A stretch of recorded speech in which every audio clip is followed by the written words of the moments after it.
Shalom, shalom, Mishpachah. This is Jared Yao checking in. So I made a video earlier, and it was kind of fiery, and I don't know if I'm going to put it out or not. Maybe I'll put it out, maybe I won't. But it's talking about what's going on in the United States right now. In the last video that I did, or the video before the one I'm trying to figure out whether or not I want to put out or not, before that one, I talked about being nervous in the United States, right?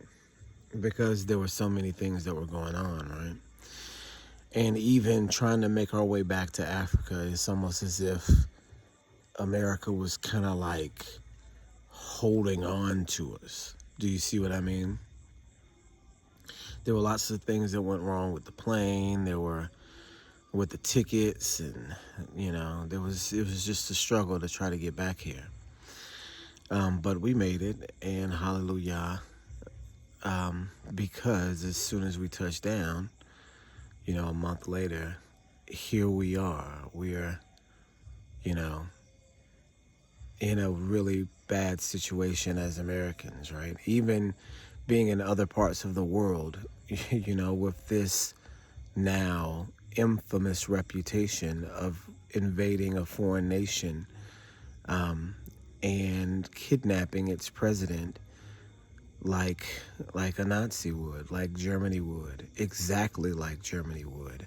Do you understand what I'm saying? So what we're looking at is definitely the start of a takeover.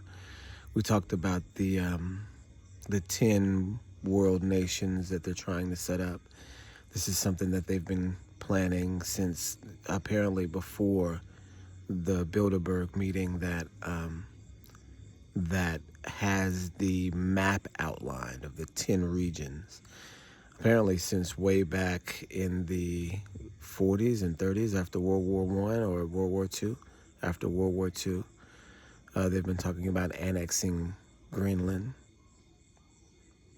and building this Western Bloc. I'm starting to hear them use this language even, Western Bloc, right? Everything in the Western Hemisphere.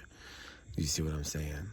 And so we talked about that in the last video, and here now I'm hearing Western Bloc, right? I'm hearing Western Hemisphere needs to be locked down. So apparently this is just a concept that has been out for a little while and something that I didn't know about. But something that I'm seeing, without knowing that there's a concept, a named concept. But it is something that they're doing. Apparently they're putting it into effect right now, right? They see the opportunity to do it, and they're doing it. So he's taken Venezuela. Venezuela belongs to Trump right now. And he had his press secretary come out and say as much, right? He had his press secretary, or whoever, this minister of information, or Stephen Miller, whoever he is, right? He came out and said the strongest, the toughest, the most powerful on the block is correct. Do you see what I'm saying? So that's not cool. That's not cool at all, you guys. It's not cool to say that because you're the strongest, you're correct. That's genocide language. Do you understand what I'm saying? That's language of war. That's language of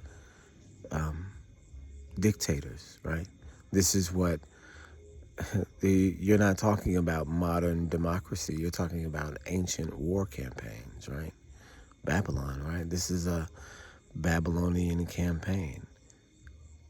Does that make sense? This is a Babylonian campaign. This is what you're looking at, a neo-Babylonian campaign to establish the 10 world nations. This is what you're looking at. You're looking at the precursor to the Hunger Games, the precursor to the Long Walk.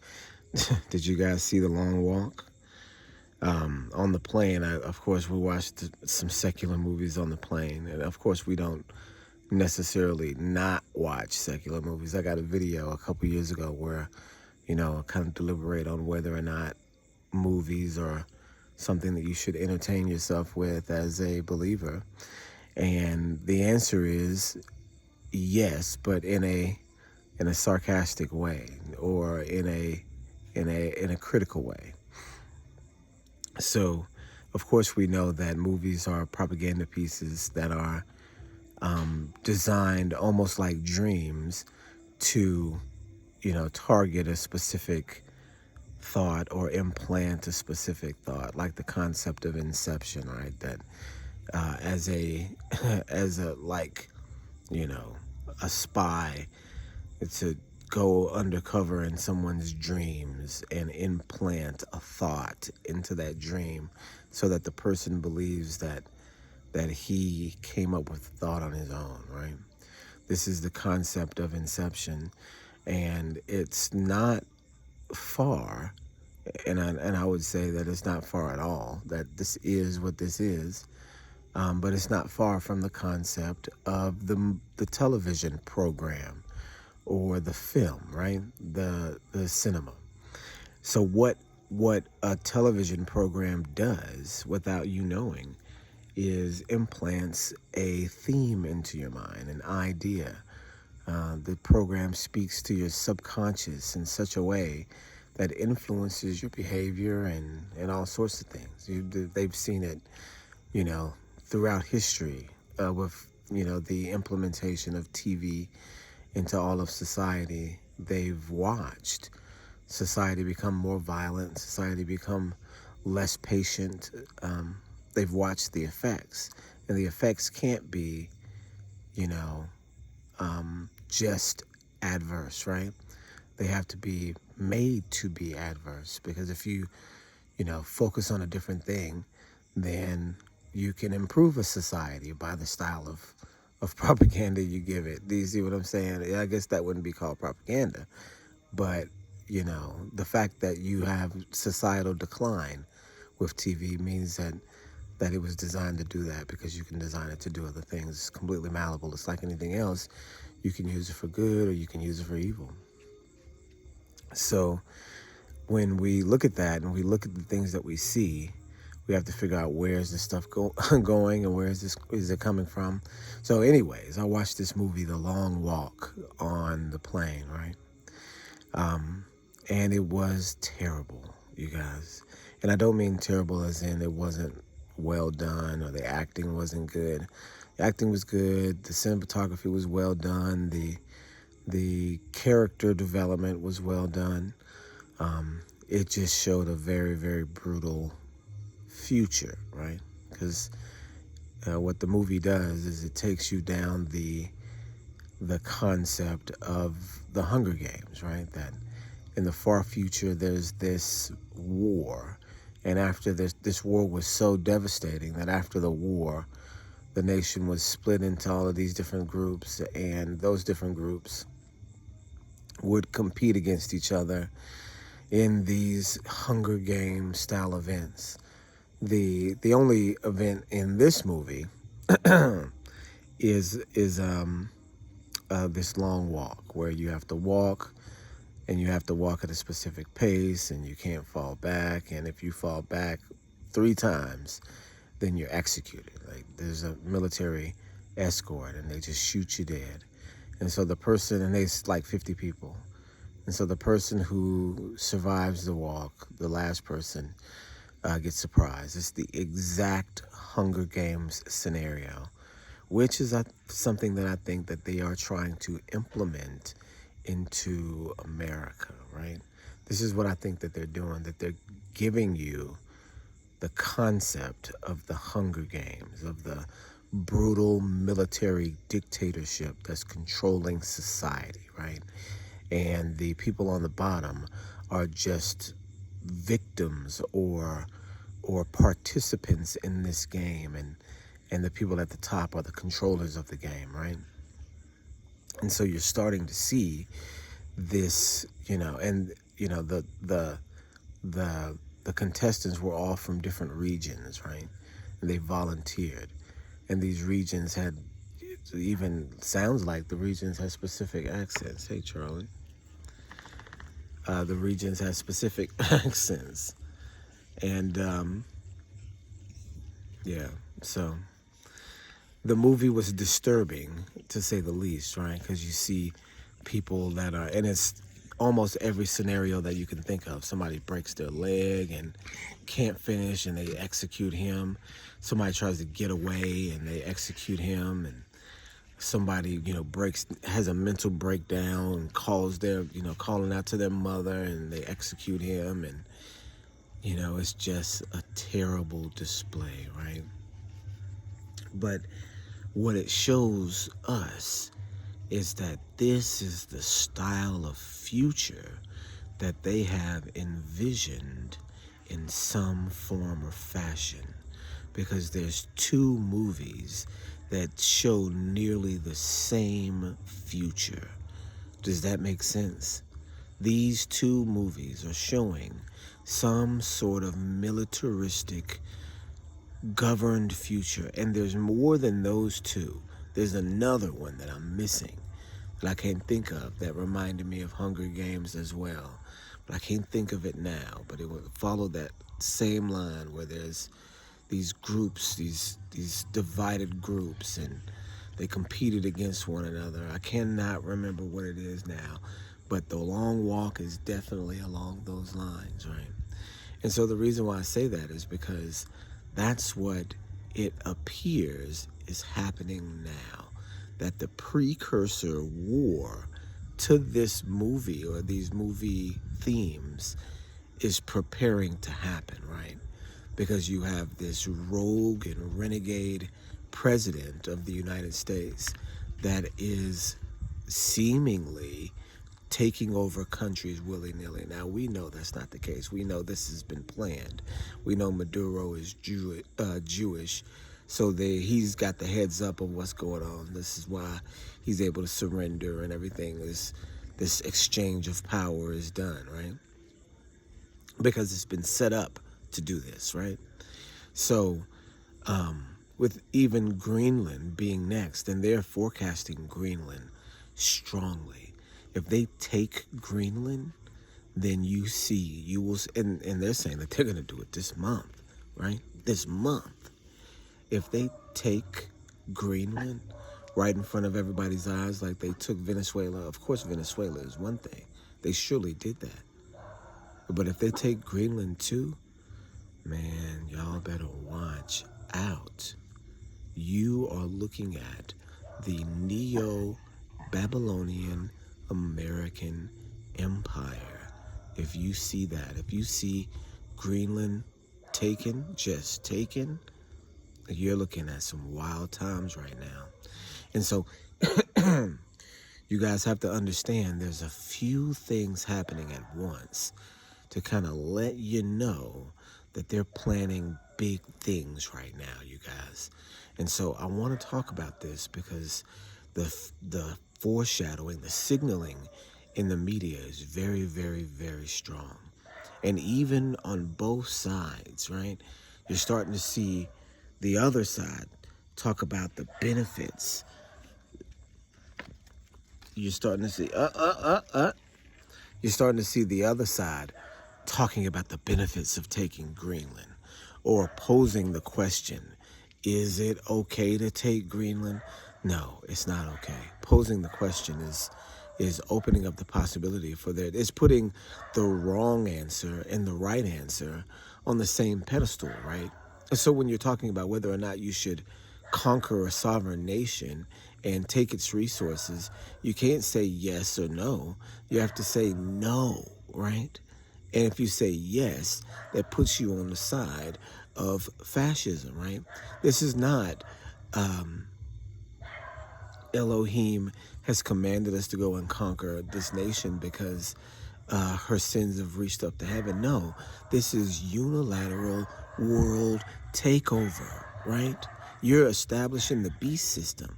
So you can't compare, people would compare the biblical conquering of Canaan to something like this. No, you can't make that comparison. It's apples and oranges. You're talking about a military dictator taking over countries for oil reserve, and someone or a nation that's called to rectify the sins of another nation.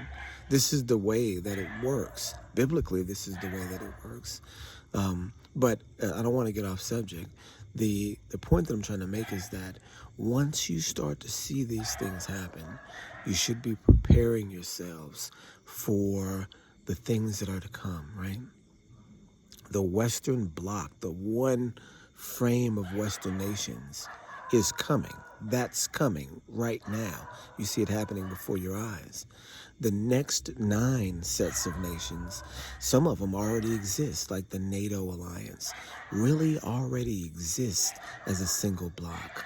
The other unification places, like here in West Africa, you're seeing that happen too with Ibrahim Traore.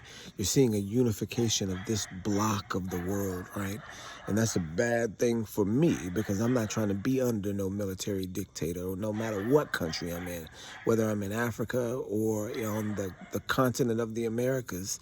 I'm not trying to be under no military dictatorship at all. You understand what I'm saying? Go from one Trump to another. So we are not pro Ibrahim Traore. We're not pro Ibrahim Traore. We don't want to see him crossing any borders and making any deals. Talk about coming to Ghana or none of that stuff. And this is the ploy that they try to do with these Muslim mercenaries. These Muslims are mercenaries, you guys. So they can send them across the border and have them do terrorist attacks or whatever. And then now they have an excuse to come in and rectify this Muslim problem with the people like, oh, well, why don't you save us from this Muslim problem? This is what they do every time, right? The Muslims are the mercenaries, and they use these mercenaries to stage their false flag operations and their coups, right? This is how they do it. So we don't want to see Ibrahim Traore on this side. I don't care what nobody else says.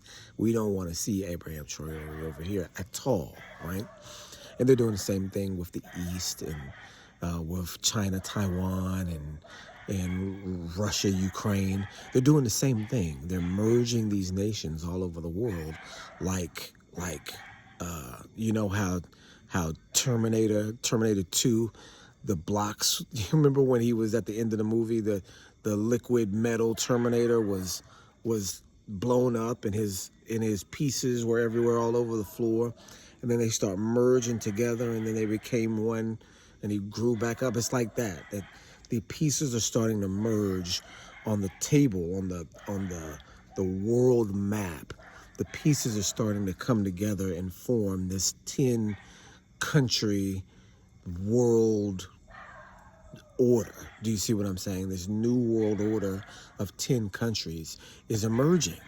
It's emerging and right now in front of us, like 10 horns, right? 10 horns being 10 kingdoms. And the 10 kingdoms are controlled by the dragon, right? It's the beast system. Do you see what I'm saying?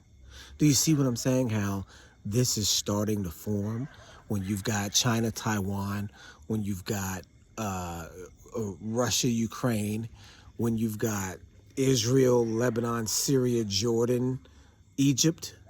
Do you see what I'm saying? Gaza, when you've got the EU, when you've got Ibrahim Traore making a unified West African front. Do you see what I'm saying? When you've got the EU or the UAE working in conjunction and with the whole Saudi Arabian area working as a united front. Do you see how all the chess pieces and the multi-teamed Voltron coming together? Do you see how it's operating? Do you see how it looks? So this is what we're looking at. We're watching this happen all over the world. We're watching military dictatorships spring into action everywhere. Maybe not in the EU, but I don't think that they're far from it. I don't think that they're far from having some sort of commander at the helm. Do you see what I'm saying? And so that's half of the intrigue that's going on right now, you guys. That's half of it. The other half, so you've got international intrigue. And of course, this is more than intrigue. This is full-on World War II-esque Nazi Germany taking over other countries, other sovereign nations. That's happening. And so just like in Nazi Germany, there was an external war and there's an internal war. So right now there's an internal war that just turned from a cold war to a hot one overnight, over the weekend, right? Because you have got an observer, a legal observer that was just shot in the face and killed in Minnesota, you guys. Oh, you're talking about a hot war right now in the streets of America. Do you understand what I'm saying? Do you understand that this is a tipping point in the war of America, in the internal suppressing of any dissent? You have now got blood spilled. Do you understand what I'm saying? Now you have got a casualty. And guess what, you guys? I want you to hear this. It's no accident. Now, there was a huge lull when we were there at the end of our stay in America, right? It was really, really hype, right? It was really crazy, and the I guess you could say the tension was palpable, right? With the Charlie Kirk stuff and all of the sentiment, the fervor of the country, right? Either direction. It was wild, right? And we start thinking, oh man, this is going to be crazy, right? That we're getting ready to be in the midst of the war and we are here in harm's way, even though we've gone out of our way to make ourselves comfortable, elsewhere, right? Oh, well, if we got to go down with the ship, I guess we're going down with the ship. But it started to stabilize, and this is what I talked about in the last video. It started to stabilize, and we managed to be able to do the things that we needed to do in America and come on back, right? And so here we are now that it's, that we're back. It's starting, the lull is over. You guys have to recognize that as soon as the new year hit, it's almost like, okay, let's stop for this economic boom, right? For the holiday season. And for the new year, we'll start back up again, right? And that's exactly what they've done. They've started back up again with a huge boom. Boom, Venezuela. Next, Greenland. That's the international. What about the domestic? Boom, now they up the ante and shoot a legal observer. What is a legal observer? And I'm not even really sure, but what it sounds like is someone who monitors a situation while people are being arrested or whatever is happening, just someone who is legally there to observe the police. The ICE agents just shot her dead. It's a woman, shot her in the face. I saw the video. They've said that the woman was trying to ram the police officer. They've said that she was screaming threats and doing all sorts of stuff. I see the video. She backs up and then she turns to the left or to the right. The officers are to the left. I see the officer pull out his pistol and shoots her down, man. I saw it. I saw the video before they took it down. And I didn't even realize what I was looking at when I was looking at it. And I said, dang, what just happened? I thought he's shooting the rubber bullets or something. But I'm looking and the woman is dead. The woman is dead, y'all. And do not think that this was somehow random.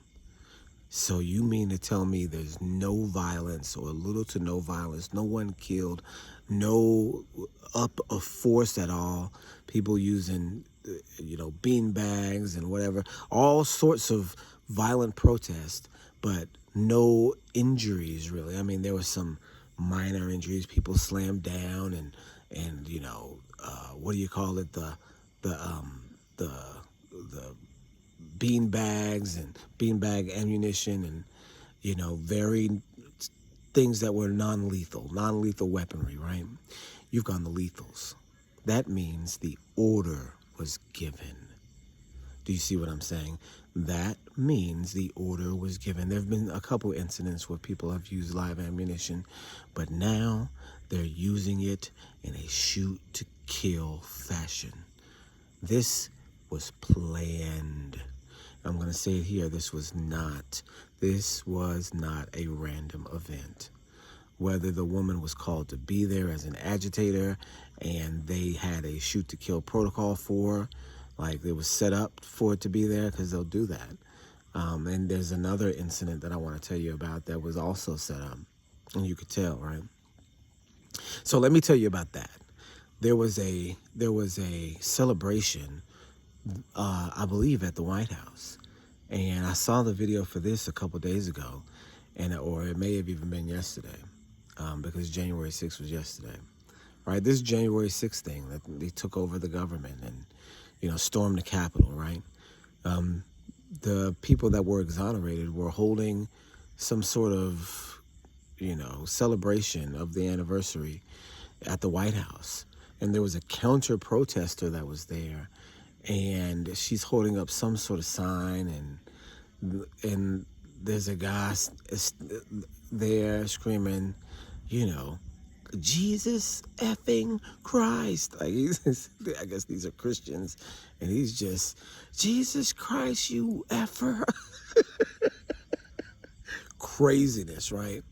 And so they eventually take this woman and start grabbing her by the hair and hit her and push her around, and I've seen bits and pieces of the video, but the crazy part is that she's not fighting back, right?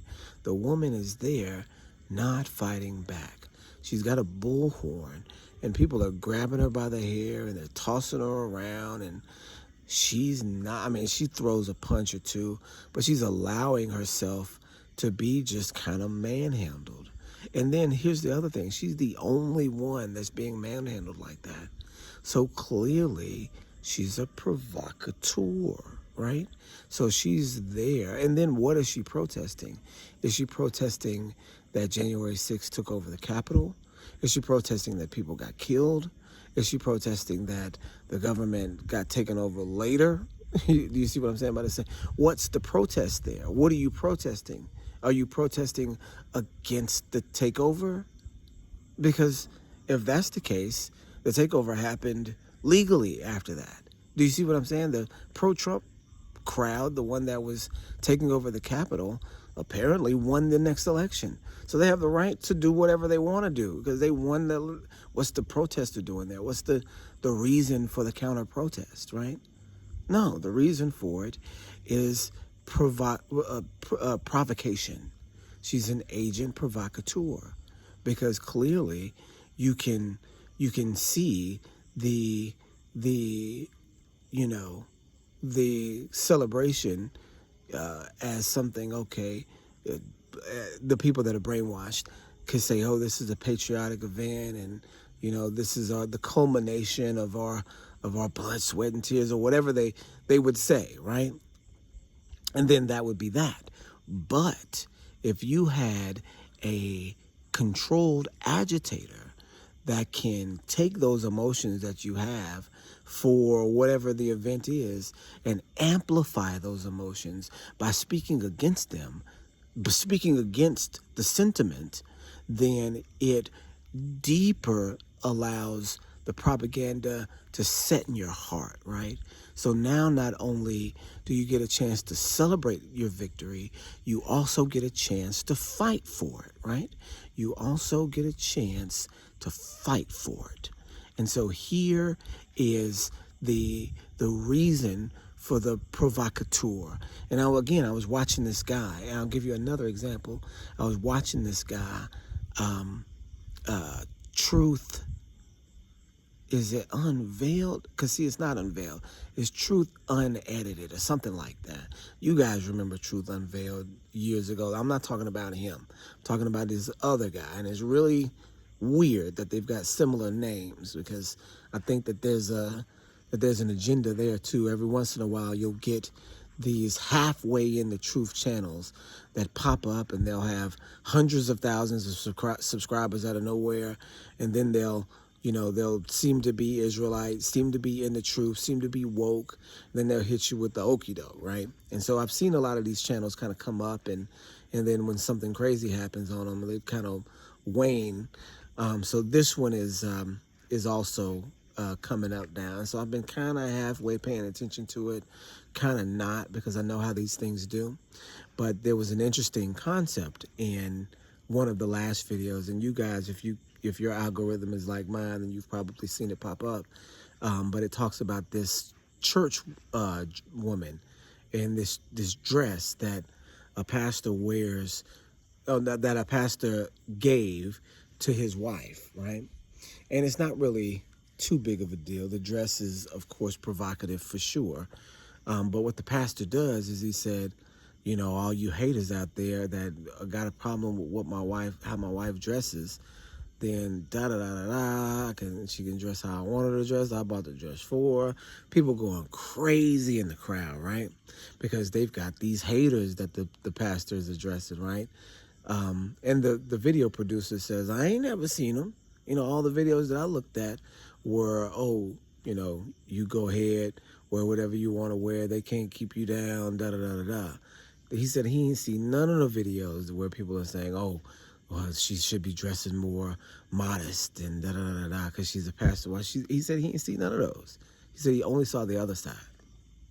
And so he surmised that it was a play, that there were no haters, or there was such a small amount that addressing them isn't the real point. The controversy about people that may have a problem with it is what gained notoriety for the dress and for the pastor. Now, I mean, even now I've heard of the guy because of this play, right? This is what, you know, podcasters do.